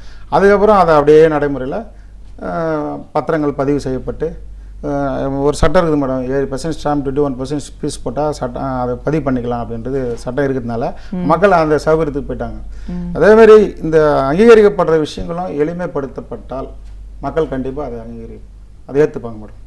ஒரு சிறிய ஊராக இருந்தாலும் அங்கே ஒரு பஞ்சாயத்து தலைவர் அப்படின்னு இருப்பாங்க, பஞ்சாயத்து அவங்களுக்குன்னு சில வரைமுறைகள் சில அதிகாரங்கள் இருக்கும் இல்லையா, அதன் மூலமாக கூட நிலமோ வீடோ பதிவு பண்ணுறதுக்கான ஒரு அங்கீகாரம் கிடைக்கும்ல, அந்த முறையிலையும் பதிவு செய்யலாம் இல்லைங்களா? கண்டிப்பாக மேடம், பஞ்சாயத்து அப்ரூவல் அவங்களும் கொடுத்துருக்காங்க மேடம். கிராமப்புறங்களில் அந்த நம்ம லேஅவுட்டுடைய சாலைகள் பார்க்கு இதெல்லாம் அவங்ககிட்ட ஒப்படைச்சிடும் மேடம். பஞ்சாயத்தில் கொடுத்து டாக்குமெண்ட்ஸ் ஃபுல்லாக கொடுத்து அவங்ககிட்ட ஒரு அங்கீகாரம் அவங்க தீர்மானம் போட்டு இந்த இடத்துக்கு இது விவசாய நிலம் அற்றது, இதை வந்து வேறு பயன்பாட்டுக்கு பயன்படுத்தலாம் அப்படின்னு அவங்க சொன்ன பிறகு அதனுடைய தலைவரெலாம் சேர்ந்து ஒரு குழு அந்த பஞ்சாயத்தில் வந்து தீர்மானம் நிறைவேற்றப்பட்டு இந்த ஒரு பதிவு நம்பர் தராங்க மேடம். இந்த ஆண்டு இந்த பதிவு நம்பரை உங்களுக்கு பஞ்சாயத்து அங்கீகரிக்கிறோம் அப்படின்னு நம்பரும் கொடுத்துட்றாங்க மேடம். அதை வச்சு வீட்டு மனைகளை அவங்க போடுறாங்க மேடம், அங்கீகரி கொடுக்குறாங்க. அந்த மாதிரி எளிய முறையில் நேரடியாக அவங்களுக்கு தெரியும் மேடம் எந்த விவசாய நிலம் எது விவசாயமற்ற நிலம் எதுன்னு அவங்களுக்கு நேரடியாக தெரியும் மேடம். அந்த ஊர் பஞ்சாயத்து தலைவர் அந்த ஊருக்கு மக்களுக்கும் தெரியும், வில்லேஜ் ஆஃபீஸருக்கும் தெரியும் மேடம். அதை யாரையும் ஏமாற்ற முடியாது மேடம். யாரும் அதாவது நல்ல நெல் விளைய இடத்த வந்து லேஅவுட் போடுறது நாங்களும் போட மாட்டோம் மேடம். அந்த தொழில் சார்ந்தவங்க யாரும் போடுறதில்லை. அப்படியே யாராவது 102% யாராவது எங்கேயாவது தவறு நடந்தால் அதை நாங்கள் ஏற்றுக்க மாட்டோம். சட்டம் என்ன சொல்லுதோ அதை நம்ம ஏற்றுக்கோம். இப்போது ஏற்கனவே வந்து வீடு கட்டினவங்க பல நாட்களாக பல வருடங்களாக அங்கே இருந்தாங்க, ஆனால் அங்கீகாரம் இல்லாத அன்அப்ரூவ்டு பிளேஸில் இருக்காங்க அப்படின்னா இப்போ இந்த சட்டத்தின் மூலமாக ஒரு பெரிய பாதிப்புக்கு உள்ளாகிற சூழல் தான், துறை சார்ந்தும் சரி பொதுமக்களும் சரி. இப்போ இந்த போராட்டத்தின் மூலமாக நீங்கள் வந்து உங்களோட கோரிக்கைகள் என்னவா இருக்குது, என்ன மாதிரியான ஒரு மாற்றங்கள் செஞ்சு அதை சரி பண்ண முடியும்னு நினைக்கிறீங்க? கண்டிப்பாக மேடம், அதாவது இதுக்கு முன்னாடி அந்த வீட்டு மனைகளை இப்போ கிராமப்புறங்கள் வரைக்கும் இந்த தாக்கம் ஏற்பட்டுருக்கு மேடம். நகர்ப்புறம் வளர்ச்சி அடைஞ்சது, இது கண்டிப்பாக இங்கே வந்து மக்கள் பாதிக்கப்பட்டிருக்காங்க. கிராமப்புறங்களில் சொந்த லேண்டு வச்சுருக்கிறவங்க அவங்க பதிவு செய்ய முடியல மேடம். அவங்க வந்து எங்கேயும் போய்ட்டு அந்த அங்கீகாரன்றது அவங்களுக்கு தெரியாது மேடம். அவங்களுக்கு நிலம் இருக்குது, நம்மளுடைய நிலம் வீட்டு மனை இருக்குது, ஒரு வீட்டு மனை வாங்கி வச்சுருக்கேன், அதை நான் வீடு கட்ட போகிறேன் அப்படி தான் அவங்களுக்கு தெரியும். அவங்க சொந்த இடத்துல அவங்க சொந்தமாக வீடு கட்டிப்பாங்க மேடம். இது அரசாங்கத்துக்கிட்ட போய் எதுவும் அவங்களுக்கு தெரியவே தெரியாது மேடம். இன்னும் மக்களுக்கு எந்த விஷயம் தெரியாத வாழ்ந்துட்டு இருக்காங்க கிராமப்புறங்களில். எங்கள் இடங்க நாங்கள் வீடு கட்டினேன் அவ்வளோதான். இப்போ வர அரசாங்கமே ஒரு இலவச வீடு கட்டி தராங்க, ஒரு 2.5 லட்ச ரூபாய்க்கு பசுமை வீடுகள்லாம். அது போலலாம் இருக்கும்போது அந்த மக்களுக்கு அது எதுவுமே தெரியாது. ஏதோ நம்ம இடத்துல நம்ம வீடு கட்டுறோம், இதுக்கு ஒரு அங்கீகாரம் வேணும்னு இது வரைக்கும் நிறைய கிராமப்புறங்களில் போய் பேட்டி எடுத்தால் தெரியும் மேடம், உண்மைகள் வெளியே வரும்.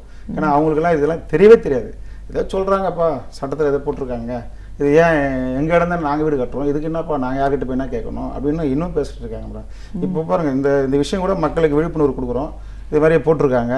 அந்த தொழில் சார்ந்தவங்களுக்கு கூட ஏதோ கோர்ட்டில் கேஸ் வழக்கு போட்டிருக்காங்க, அது நடக்குதுங்க, அது வருங்க அப்படி இருக்காங்க. ஏன்னா அழகிற குழந்தை தான் பால் குடிக்கின்ற மாதிரி பிரச்சனைகளை வந்து அரசாங்கத்துக்கிட்ட நாம் தயவு பண்ணி கேட்குறோம், சொல்கிறோம். எங்களுடைய தொழில் ஃபுல்லாக சார்ந்து பாதிக்கப்பட்டிருக்கோன்றது ஒன்று, தொழிலாளர்கள் பாதிக்கப்பட்ட ஒன்று, பொதுமக்கள் தமிழ்நாட்டு பொதுமக்கள் பாதிக்கப்பட்டிருக்காங்க மேடம். அவங்களுடைய சொந்த வாங்கி வச்சிருந்த கனவு மேடம், அதெல்லாம் ஒரு லட்சியம். அவங்க சிறு சேமித்து வச்சு குடும்பமே சம்பாரித்து வாங்கி வச்சுருக்கிற ஒரு இடத்த அவசர ஒரு திருமணம் வந்து ஒரு பொண்ணுக்கு திருமணம் ஏற்பாடு பண்ணிட்டாங்க மேடம். வாக்கு கொடுத்துட்டாரு, சலுகை சீதனெல்லாம் சேர்த்து எல்லாமே ஓகே ஆயிடுச்சு, மண்டபம் புக் பண்ணிட்டாங்க. ரிஜிஸ்டர் பண்ண வந்தால் பண்ண முடியாதுன்னு சொல்லலாம். இப்போ அவருடைய தகப்பனுடைய நிலைமை என்ன, எந்த நிலைமைக்கு போவார்னு சொல்ல முடியாது மேடம். அந்த மாதிரி ஒரு சூழ்நிலை, அந்த தகப்பனார் ஒரு பாதிப்பு ஏற்பட்டு அந்த பொண்ணுக்கு அது தாங்கிக்க முடியாது. இப்படி இந்த ஒரே அடியாக அந்த சட்டத்தை போட்டதுனால ஒரு இந்த வருஷம் வரைக்கும், இந்த ஒரு 6 மாதம் வரைக்கும் நாங்கள் இந்த சட்டத்தை அதுக்கப்புறம் அமல்படுத்துவோம் அப்படின்னு சொன்னால் இது ஒரு பாதிப்புலேருந்து காப்பாற்றிருக்கலாம் மேடம். அதுபோல் ஒரு அதிர்ச்சியான தடை உத்தரவு போட்டாங்க மேடம். அதாவது மக்களுக்கு, கிராமப்புற மக்களுக்குலாம் ஏதோ ஒரு விஷயம் கூட தண்டரா போட்டு சொல்லுவாங்க மேடம். அப்போ தான் மக்களுக்கு தெரியும் அந்த ஊரில் வந்து தண்டரை போட்டு இந்த மாதிரி ஊரில் இந்த மாதிரி விஷயம் அதை அமல்படுத்த வீட்டு வரி கூட தண்டரை போடுறாங்க. அதுபோல் இந்த மாதிரி ஒரு விஷயத்தை கொண்டு வரோம் சட்டம் அப்படின்னும் போது போட்டு தான் அவங்களுக்கு தெரியாது. இப்போ ஏதோ தொலைக்காட்சிலாம் வந்திருக்கு, மக்கள் உங்களெல்லாம் பல பேட்டிகள் நாங்களும் பார்க்குற மேடம், மக்களும் பார்க்குறாங்க. அதனால் கொஞ்சம் தெரிய வரலாமே தவிர மற்றபடி அந்த இன்றைக்கும் விவசாயம் பண்ணுற மக்களுக்கு தெரியவே தெரியாது மேடம். இது என்ன நடந்துக்கிட்டு இருக்குது, நாங்கள் எங்கே உழைக்கிறோம், நாங்கள் போகிற வரம்பான்னு சொல்லிட்டு போயினே இருக்கிறோம். ஆடு மாடு மேய்க்கிற மக்களுக்கு தெரியாது, இடம் வாங்கி வச்சு. இப்போ கிராமப்புறங்களில் வளர்ச்சி ஆயிடுச்சு மேடம். அங்கேயும் இப்போ நான் 2 பிள்ளை இருக்கிறவங்க ஒரு வீட்டை வச்சுட்டு இருக்க முடியாது, இன்னொரு வீடு கட்ட வேண்டியது வருது. அவருக்கு தனியாக போகணும் கல்யாணம் ஆன பிறகு, அது வீடு வந்து வீட்டு மனை போடணும் லேண்டு, அது போலலாம் அதை வாங்கி வைக்கும்போது அவங்களுக்கு அங்கீகாரம் பற்றி என்னென்னு தெரியாது. ரிஜிஸ்டர் ஆஃபீஸில் பதிவு பண்ணுறாங்கிறது மட்டும் பதிவு பண்ணிடுறாங்க மேடம். அங்கேயே அதன் மூலியமாகவே ஒரு பதிவு மாதிரியே இன்னொரு பதிவு அங்கீகாரம் கொடுக்குறோம், அதுக்கு இவ்வளோ பெர்சன்டேஜ் ஒரு 5% கட்டுங்க, 7% கட்டுறாங்க, 1% ஃபீஸ் கட்டுறாங்க மேடம் பதிவுத்துறைக்கு. அதே மாதிரி இதுக்கும் ஒரு அங்கீகாரத்துக்கு ஒரு 5% கட்டுங்கன்னா கட்டிடுவாங்க மேடம். அது நடைமுறை கொண்டு வரலாம் மேடம். அது அந்த மாதிரி அரசாங்கத்து மூலியமாகவே நடைமுறை கொண்டு வந்தால் மக்கள் கண்டிப்பாக இது போல் ஒரு சட்டங்கள் வாயில பாதிக்கப்பட மாட்டாங்க மேடம். சட்டம் தேவை, ஆனால் பாதிப்பு உள்ளான சட்டமாக இருக்குது மேடம். இப்போ ஒரேடியாக இதை சொன்னதை விட இதுலேருந்து ஒரு சின்ன ஒரு ரிலாக்ஸேஷன் கொடுத்துட்டு அதுக்கப்புறமா அதை நடைமுறைக்கு கொண்டு வரணும் அப்படின்னு சொல்கிறீங்க. இப்போது விவசாய நிலங்கள்லாம் வந்து வீடு மனைகளாக ஆகுது அப்படின்ற ஒரு குற்றச்சாட்டம் இருக்குது. அந்த மாதிரிலாம் போனால் நம்ம விவசாயமே முழுமையாக பாதிக்கப்படக்கூடிய ஒரு சூழல் இருக்கும் அப்படின்றாங்க. ஸோ இப்போ ஒரு ரியல் எஸ்டேட் ப்ரமோட்டர்ஸ் நிறைய பேர் இதை அந்த உறுப்பினராக இதில் இருக்கீங்கன்னு போது விவசாய நிலங்களோட நிலைப்பாடு இன்னைக்கு எப்படி இருக்குது மேடம்? விவசாயத்தை அழிக்கக்கூடாது மேடம். அதில் உரிமையான, ஏன்னா உணவு முக்கியம், மனுஷன் எல்லா ஜீவனங்களுக்கும் உணவு முக்கியம். அந்த விவசாயிகள் அதுதான் நஞ்சைன்ற நிலம் சொல்கிறாங்க மேடம். நெல் விளையிறது நஞ்சை, அதே மாதிரி புஞ்சைன்னு சொல்லுவாங்க மேடம். அது வாழைத்தோப்பு, தென்னந்தோப்பு, எல்லாம் கிழங்கு, கத்திரிக்காய், வெண்டைக்காய் செடி எல்லாம். மானாவாரி என்பது வந்து சோளம், கம்பு, மக்காச்சோளம், அதுமாதிரி வானம்பத்து பூமி, அது மழை பெய்கிற காலத்தில் அது விளைய மேடம். அது போல் இருக்குது. அதில் விவசாய நிலங்கள்லேயே அந்த மாதிரி புஞ்சையிலையோ மானாவிலையோ விவசாயம் பண்ணாமல் ஒரு 5 வருஷம் 10 வருஷம் விடுபட்டுக்கிற நிலத்துங்களில் லாய் கட்டுறது, இது இனிமேல் நம்ம வந்து அவங்க படித்து உத்தியோகத்துக்கு வந்துடுறாங்க மேடம். இந்தியா தமிழ்நாட்டில் மட்டும் இல்லை, இந்தியாவில் மட்டும் இல்லை, வெளிநாட்டுக்கே போயிடுறாங்க உத்தியோகத்துக்கு. தான் போல் என்ன போல் ஒரு விவசாயம் இருந்து கஷ்டப்படக்கூடாது. ஏன்னா விவசாயிங்களுக்கு விவசாயத்தை பற்றி சொல்லணும்னா நிறைய இருக்குது மேடம். அவங்க இன்றைக்கி மேடம் இப்போது இருக்கிற ஒரு பொருளுங்களுக்கு மெட்ராஸில் விலை நிர்ணயம் ஜாஸ்தியாகுது. ஒரு தோசை ஹோட்டலில் 5 ரூபா 10 ரூபாய்க்கு சாப்பிட்டு தோசை நீ 30 ரூபா அப்புறம்ன்றாங்க மேடம். ஆனால் விவசாயி ஒரு வருஷம் ஃபுல்லாக அந்த பொருளை உற்பத்தி பண்ணி வாழைத்தோப்பை ஒரு எத்தனை 300 ரூபா 500 ரூபா கூட போக மாட்டேங்குது, 100 ரூபாய்க்கு 150 ரூபாய்க்கு கொடுக்குறாங்க. அவங்களுக்கு அது லாஸ் மேடம். அதே மாதிரி நெல் அவங்களுக்கு அதில் லாபம் கிடையாது. விவசாயிக்கு லாபம் இல்லாத துறையாகிட்டதுனால அவன் காலம் ஃபுல்லாக தன்னோட உழைப்பு வந்து கணக்கிட்டு பார்த்தாவே கூலி வேலைக்கு போயிடலான்னு சொல்கிறாங்க சார்.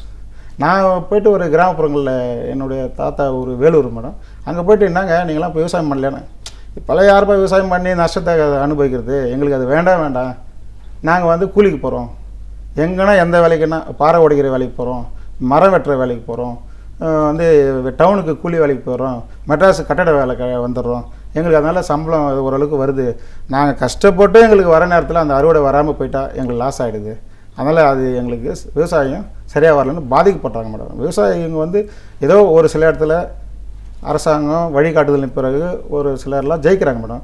விவசாயத்தில் வந்து எங்கள் சார்லாம் சொல்லுவார் சார், ஹரிதாசன் நவீன வேளாண்மை துறையில் இருக்கிறாரு, அதே மாதிரி நம்மாழ்வார் இறந்தார், அவருடைய சிஷியன் நாங்கள்லாம், அவரையும் நாங்கள் சந்திச்சிருக்கோம் 2009.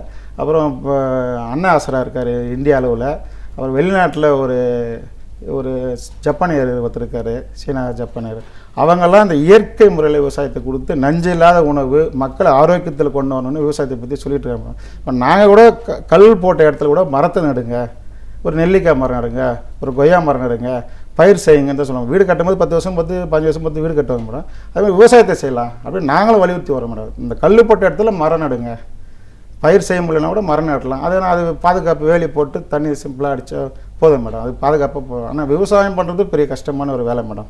சாதாரண ஒரு இன்டர்நெட்டில் கம்ப்யூட்டரில் உட்காந்து வேலை செஞ்சுட்டு போயிடலாம் மேடம். விவசாயம் என்பது அவ்வளோ ஒரு கடினம், அது கை கூடி வர்றது பெரிய விஷயம் மேடம். அதில் நிறைய விவசாயிகள் வந்து நஷ்டத்தை சந்திக்கிறாங்க. அதில் மன வெறுத்து போயிட்டு நம்ம பிள்ளைங்க எங்கன்னா போய் பொழைச்சிக்கிட்டோம், ஊரை விட்டு அனுப்புகிறாங்க மேடம். நான் கண் கூட பார்த்துருக்கேன், ஊரை விட்டு நீ போப்பா, நீங்களாம் எங்களை எவ்வளோ முடிஞ்சு போட்டோம், நாங்கள் ஆடு மாடோட நிலத்தோடு இருந்தோம், அவங்க வந்து இப்போ வேலை கிடைச்சி ஒரு மெட்ராஸில், அதனால தான் மேடம் மக்கள் தொகை அதிகமாகிடுச்சு. இப்போ இன்னொரு தொகை என்னென்னா தமிழ்நாட்டு மக்களுக்கு மீறி வடநாட்டு மக்கள் வந்திருக்காங்க மேடம் இப்போ சென்னையில்.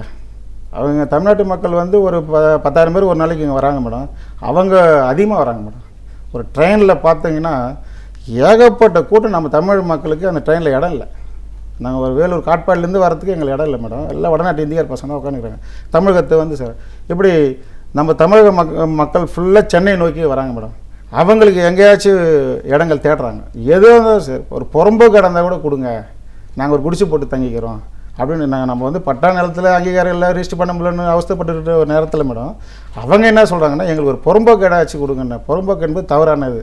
அந்த இடமாச்சும் கொடுங்க, நாங்கள் ஒரு கொட்டா போட்டுன்னு தங்கிக்கிறோன்னு மற்றவங்களை கேட்டுட்ருக்காங்க. அதனால தான் சில ஏரிங்களெல்லாம் தவறாக போய் நீர்நிலைகளை ஆக்கிரமிப்பு பண்ணி வீடுகளை கட்டிட்டு குட்டைங்களை சுற்றி வீடு கட்டுறாங்க மேடம்.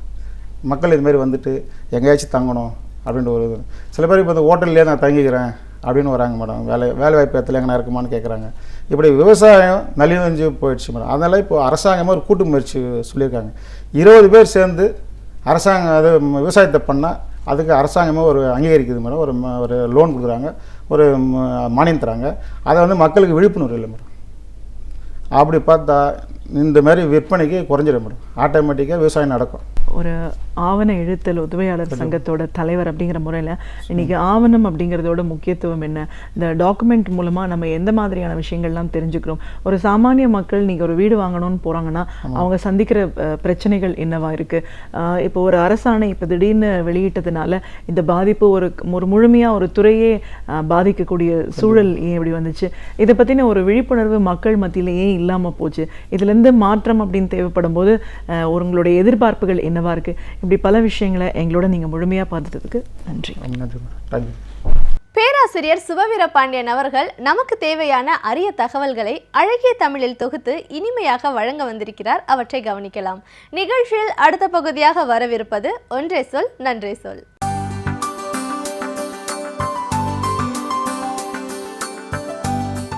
அனைவருக்கும் என் அன்பு வணக்கம்.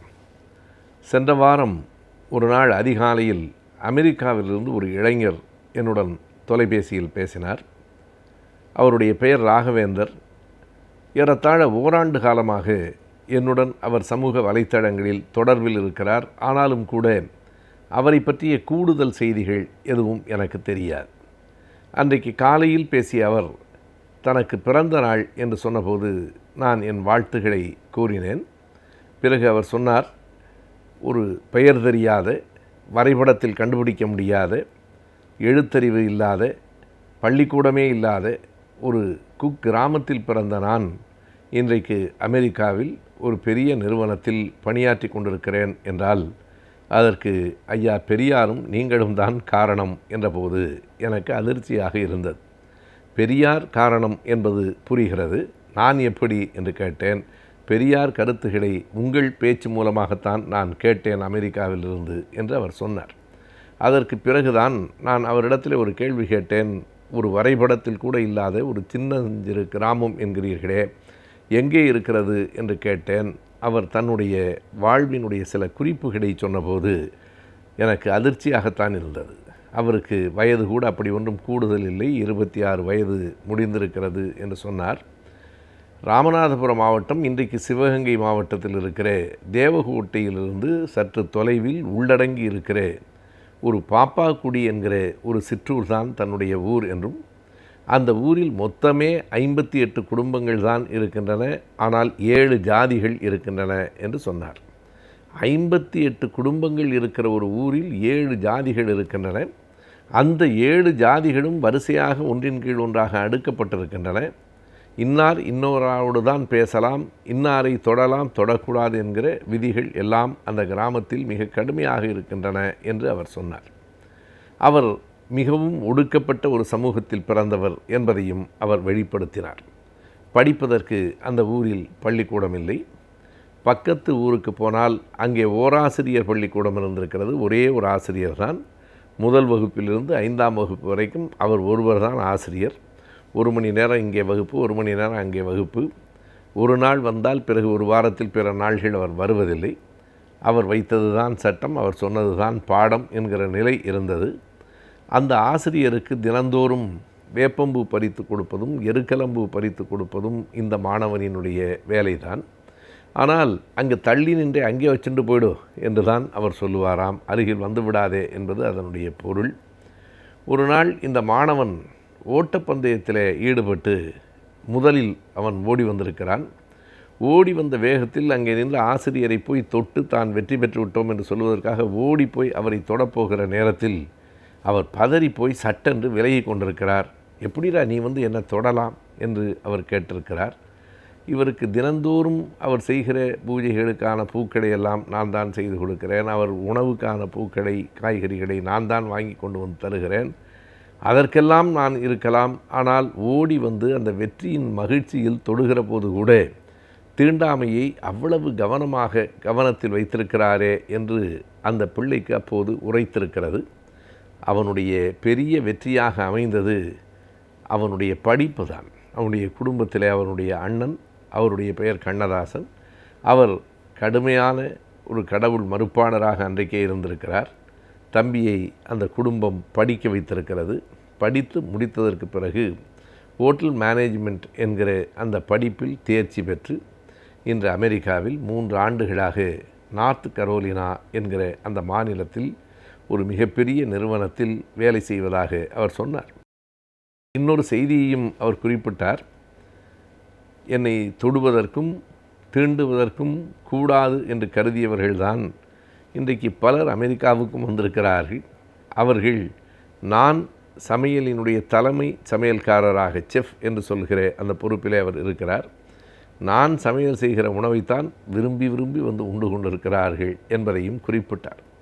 அதற்கு பிறகு அமெரிக்காவுக்கு போன அந்த நேரத்தில் அண்ணனுடைய கருத்துகள் ஒரு விதத்தில் அவரை பாதித்திருக்க, அதற்கு பிறகு பல்வேறு விதமான காணொளி காட்சிகளை இணையதளங்களின் மூலம் கேட்டும் பார்த்தும் அறிந்து பெரியாரினுடைய கருத்துக்களை என் போன்றவர்களின் மூலமாகவும் உள்வாங்கிக் கொண்டு பல்வேறு சிந்தனை வளர்ச்சியை அவர் அடைந்திருக்கிறார்.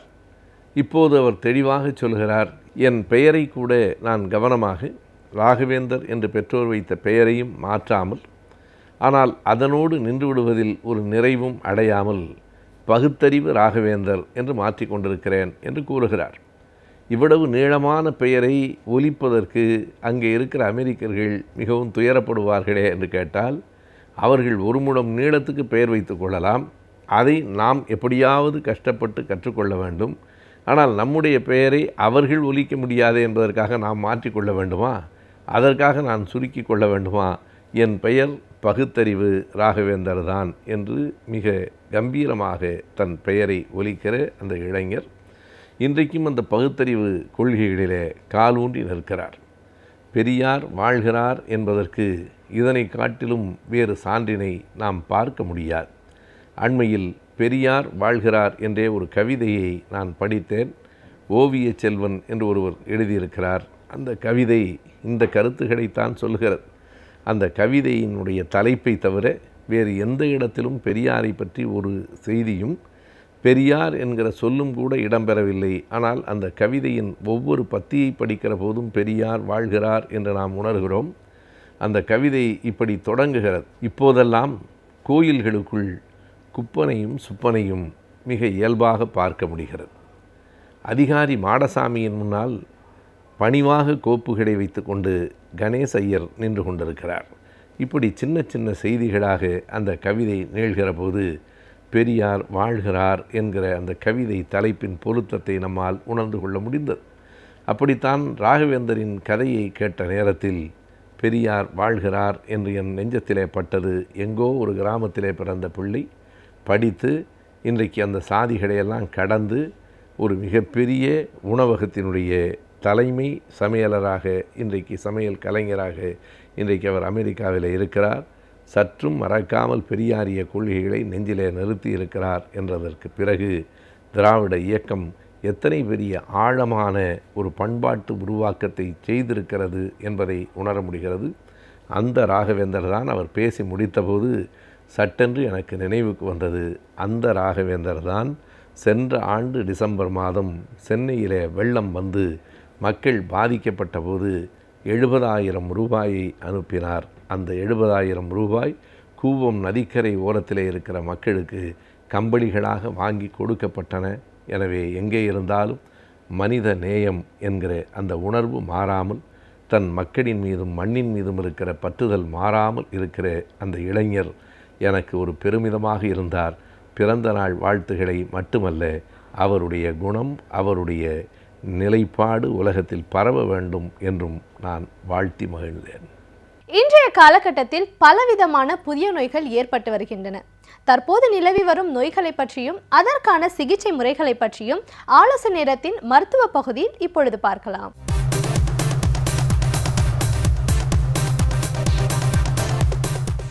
வணக்கம். இன்னைக்கு ஆலோசனை நேரம் நிகழ்ச்சியில் நம்ம பார்க்க போகுது இன்ட்ராயூட்ரைன் இன்செமினேஷன் இல் டெஸ்ட் டியூப் பேபி. இந்த முறைகளில் மீண்டும் மீண்டும் தோல்வி அடைந்தவர்களுக்கு சில டிப்ஸ். இப்போ இன்ட்ராயூட்ரைன் இன்செமினேஷன் அப்படின்னா என்ன? விந்து ப்ரிப்பேர் பண்ணி பெஸ்ட்டு ஸ்பெர்ம் செலக்ட் பண்ணி கர்ப்பப்பை உள்ள வைக்கிறது. இது யார் யாருக்கு செய்வோம் அப்படின்னு நீங்கள் பார்த்தீங்கன்னா, விந்து கொஞ்சம் கம்மியாக இருக்கிறவங்களுக்கும் இதை செய்வோம், முட்டைப்பையில் நீர் கட்டி இருக்கிறவங்களுக்கும் செய்வோம், முட்டைப்பையில் ரத்தக்கட்டி இருக்கிறவங்களுக்கும் செய்வோம். சில பேருக்கு எல்லா டெஸ்ட்லேயுமே நெகட்டிவாக வரும். அதுக்கு காரணம் ஒன்று விந்து உள்ளே போக முடியாமல் கர்ப்பப்பை வாயில் ஒரு எதிர்ப்பு சக்தி இருக்கும். அந்த எதிர்ப்பு சக்தி எவ்வளோ பெஸ்ட்டு ஸ்பெர்ம் கவுண்ட் இருந்தாலும் அந்த விந்தை உள்ளே போக விடாது. அதனால் இந்த விந்தை எடுத்து கர்ப்பப்பை உள்ளே செலுத்தினா அந்த எதிர்ப்பு சக்தியை தாண்டி உள்ளே போயிடுறோம். முட்டையும் விந்தும் பக்கத்தில் இருக்கிறதுனால உங்களுக்கு வெற்றி அடைவதற்கு அதிக வாய்ப்பு இருக்குது. ஸோ இன்ட்ராயூட்ரைன் இன்செமினேஷன் இந்த மாதிரி அன்எக்ஸ்பிளைன்ட் இன்ஃபர்டிலிட்டி, காரணம் தெரியாத இந்த குழந்தையின்மைக்கும் இது ஒரு நல்ல டைப் ஆஃப் ட்ரீட்மெண்ட். ஸோ அடுத்தது நீங்கள் பார்த்தீங்கன்னா, இந்த டியூப்பில் அடைப்பு இருக்கக்கூடாது. டியூப்ஸ் க்ளீனாக இருக்கணும். அண்டு இது ரொம்ப முக்கியம்.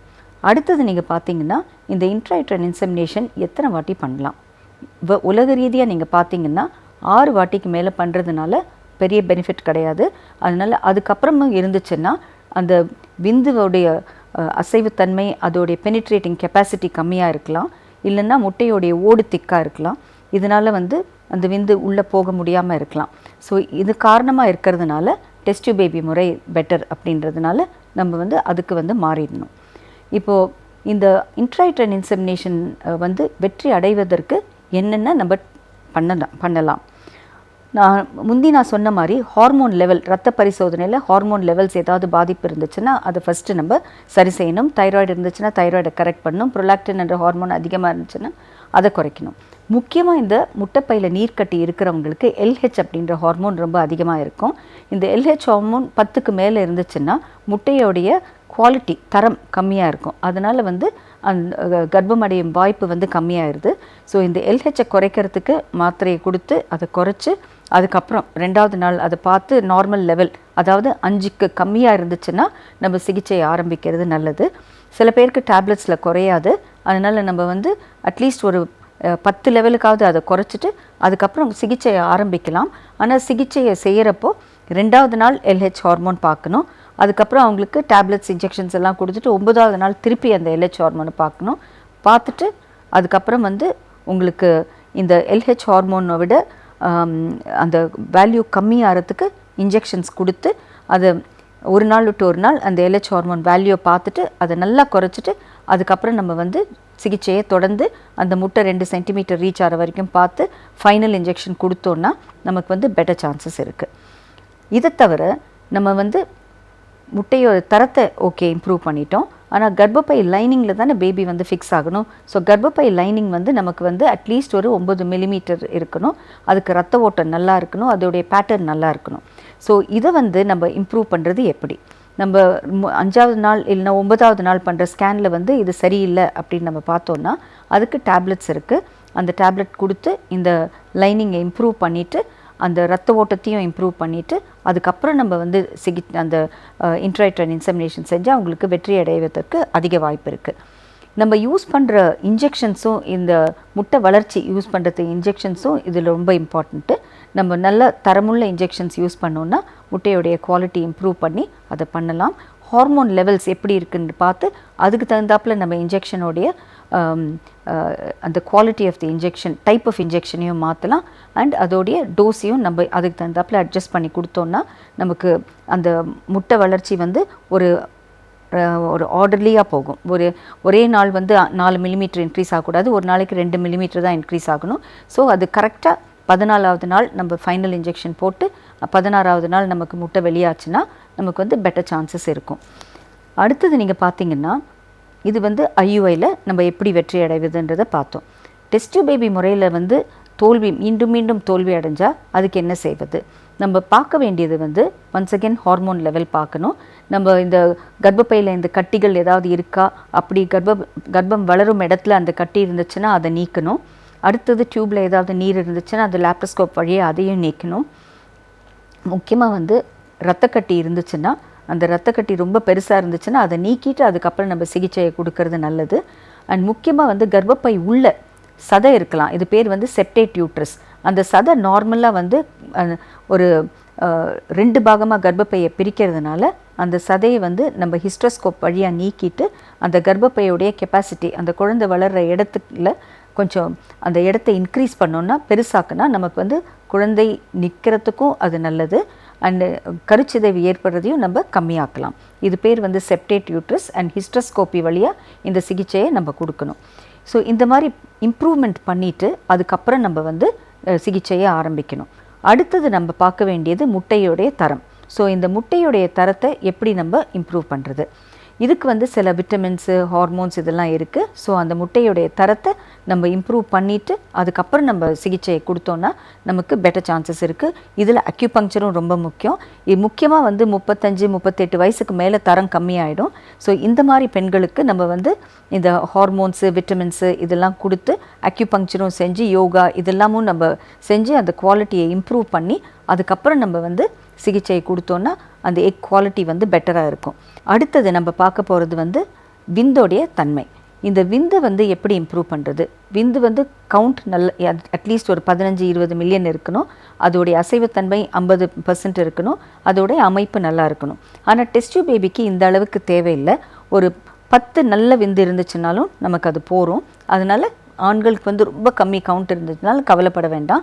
அதோடைய தரம் நல்லா இருக்கணும், அசைவுத்தன்மை நல்லா இருக்கணும். ஸோ இதெல்லாம் வந்து நம்ம இம்ப்ரூவ் பண்ணுறதுக்கு மருந்துகள் இருக்குது. அது வேரிகோசீல் அப்படின்ற ரத்த ஓட்டத்தில் பாதிப்பு ஒன்று இருக்குது. ஸோ இதை கண்டுபிடிக்கிறது ஸ்க்ரோட்டல் டாப்லர் அப்படின்ற ஸ்கேன் வழியால். இந்த ஸ்கேன் பண்ணி இது இருந்துச்சுன்னா நம்ம வந்து லேப்ரோஸ்கோப் வழியாக இதை சரி செஞ்சுட்டு விட்டமின்ஸும் கொடுத்து அவங்களுக்கு வந்து ஸ்மோக்கிங், ஆல்கஹால் இதெல்லாம் இல்லாமல் அவங்க டென்ஷன் இல்லாமல் வேலை செய்யணும் அப்படின்ற அட்வைஸும் கொடுத்து இந்த விந்தோடைய எண்ணிக்கை, அசைவுத்தன்மை, அமைப்பு அதெல்லாம் இம்ப்ரூவ் பண்ணிவிட்டு அதுக்கப்புறம் நம்ம வந்து டெஸ்ட் டியூப் பேபி பண்ணோன்னா பெட்டர் சான்சஸ் இருக்குது. ஸோ சில பெண்கள் வந்து 40 வயசு 42 வயசுக்கு மேலே வருவாங்க. பெரும்பாலும் முட்டை வந்து இருக்காது. அப்படி இருந்துச்சுலான்னு தரம் ரொம்ப கம்மியாக இருக்கும். ஸோ இவங்களுக்கு வந்து சைட்டோபிளாஸ்மிக் ட்ரான்ஸ்ஃபர் அப்படின்ற புது டெக்னிக் இருக்குது.